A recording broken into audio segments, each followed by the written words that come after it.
Culture sur mesure, un podcast d'Anne-Sandrine Di Girolamo. Le 26 novembre 2021, Emmanuel Macron et Mario Draghi ont signé à Rome le traité du Quirinal visant à renforcer la coopération entre la France et l'Italie.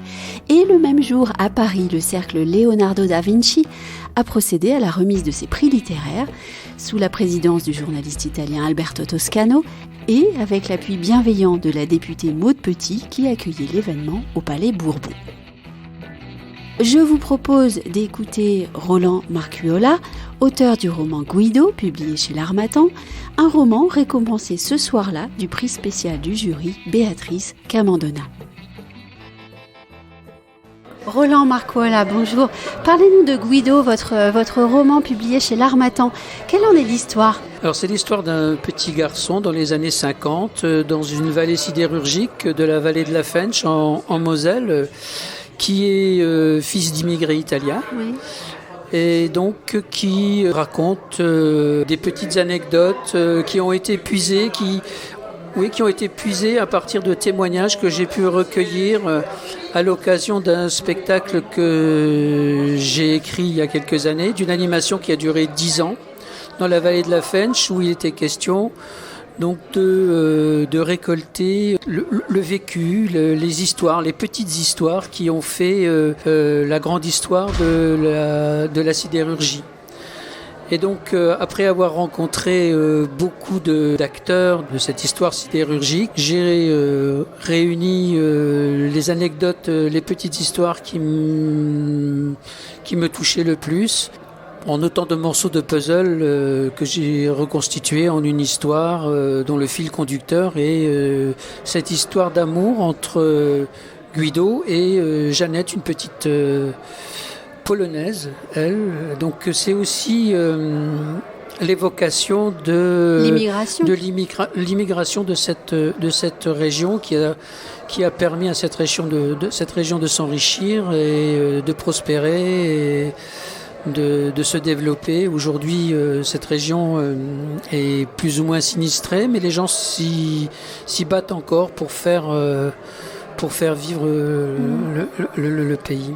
Quelle est la part de votre histoire familiale dans ce roman ? Il y a beaucoup d'anecdotes qui sont non pas autobiographiques, mais qui sont nourries, oui, de l'histoire de mes parents et de mes grands-parents. Mais si j'avais voulu faire un roman autobiographique, je pense que ça aurait été d'abord pas forcément intéressant, mais très incomplet. De toute façon, on n'est jamais exhaustif dans ce genre d'exercice.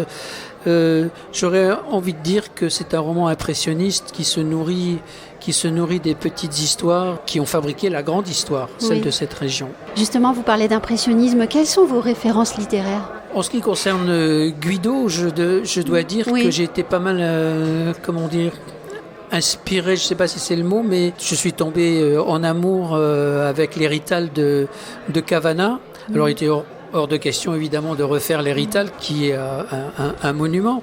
Mais si ce bouquin m'a énormément parlé, c'est qu'il raconte la petite histoire donc de nos gens sur Marne en ce qui concerne les Ritals, mais qui ressemble par beaucoup d'aspects à ce que nous vivions nous dans la vallée sidérurgique. Donc j'avais envie de raconter ça. Un peu en hommage au Rital, et puis je dois dire que l'humour est très présent dans Guido, l'humour de Cavana, j'espère, un peu frondeur, un peu insolent, impertinent, je devrais dire. Et puis de façon plus légère, j'ai envie de parler du petit Nicolas de Goscinny. C'est un peu ce mélange. Je fais parler ce gamin et ce travail stylistique pour rendre le langage de l'enfance était un travail pour moi très très très très intéressant. Quand on parle d'immigration, le public attend sans doute souvent la sensibilité, et vous parlez d'humour. Il y a beaucoup d'humour, mais il y a aussi beaucoup de sensibilité. Oui. Je ne vais pas dévoiler ce qui se passe dans le livre, mais ce qui m'a touché tout à l'heure dans les mots d'Alberto Toscano, c'est que effectivement, le roman bascule à un moment et il y a des événements qui sont très très sensibles et que j'ai pu, je pense, bien décrire pour les avoir pour le coup, vécu moi-même. Comment en êtes-vous arrivé à l'écriture dans votre parcours ? Tout à l'heure, j'ai rendu hommage à l'école publique et je dois dire que j'ai eu la chance d'avoir des instituteurs et des professeurs formidables qui m'ont donné l'envie d'écrire. Je pense notamment à mon professeur de français de 6e, 5e et 4e que j'ai eu 3 ans. Et parfois, il y a des petits événements comme ça qui déterminent toute une vie. Je me souviens notamment de la première rédaction que j'ai eu à rédiger en 6e. Décrivez votre animal de compagnie. Et j'ai parlé de la chatte que nous avions à la maison. Et j'ai eu un 16. J'ai eu la meilleure note de la classe. Ça serait anecdotique. Mais j'étais très fier et j'ai montré ça à ma mère. Et quand ma mère a lu devant moi la rédaction, elle m'a regardé, elle m'a dit « C'est toi qui as écrit ça ?» Et je crois que si on m'avait donné la Légion de l'honneur ce jour-là, ça ne m'aurait pas fait plus d'effet. La fierté qui émanait de ses yeux, c'est quelque chose que je n'oublierai jamais.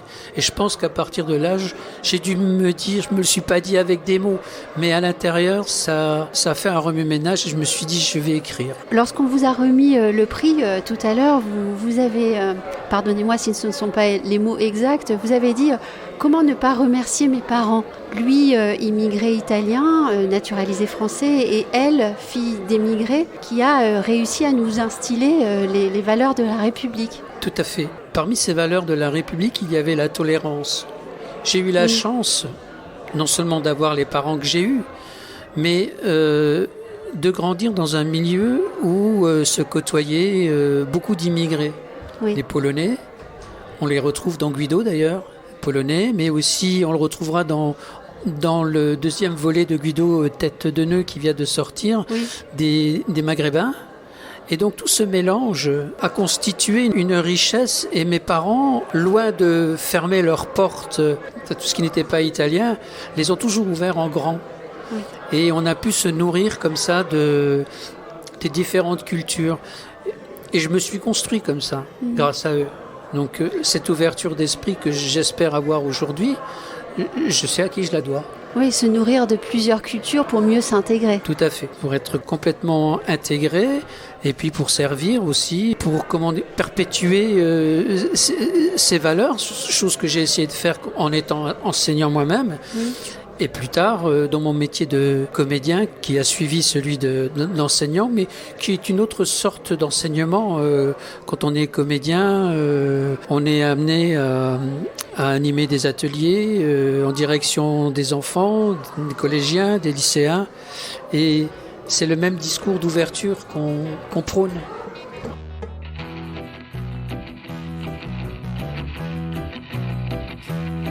Retrouvez Culture sur mesure avec Anne-Sandrine Di Girolamo et ses invités sur toutes les plateformes de téléchargement ainsi que sur Gangflow. Suivez toute l'actualité de votre podcast Culture sur mesure sur les pages Facebook, Twitter et LinkedIn d'Anne-Sandrine Di Girolamo.